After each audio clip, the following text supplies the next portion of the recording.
লাউহে মাহফুজ এর অর্থ কি? লাউহে মাহফুজ অর্থ হলো সংরক্ষিত ফলক। এটি এক আধ্যাত্মিক বই বা ফলক যেখানে আল্লাহ তাআলা সৃষ্টি জগতের সমস্ত ঘটনা, ভবিষ্যৎ, অতীত এবং প্রত্যেক জীবের তকদির লিখে রেখেছেন। কুরআন ও হাদিস অনুযায়ী এটি আল্লাহর জ্ঞানের এক নিখুঁত ও অদৃশ্য ভান্ডার। লাউহে মাহফুজ হচ্ছে এক বিশেষ ধরনের অদৃশ্য ফলক যা শুধু আল্লাহর জ্ঞানে রয়েছে। এই ফলকে আল্লাহ তাআলা আদি থেকেই সমস্ত সৃষ্টির বিষয়, কে কবে জন্মাবে, কতদিন বাঁচবে, কে কি কাজ করবে, কার রিজেক কত হবে, এমনকি প্রতিটি পাতাও কখন ঝরে পড়বে, সবকিছু লিখে রেখেছেন।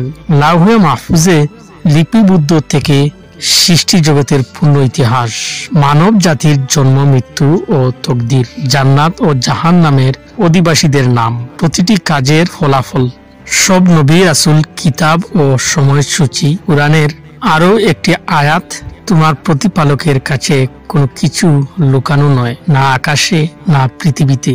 সূরা ইউনূস।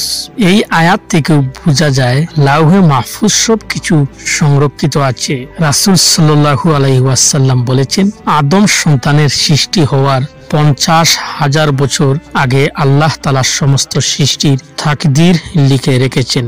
সহিহ মুসলিম।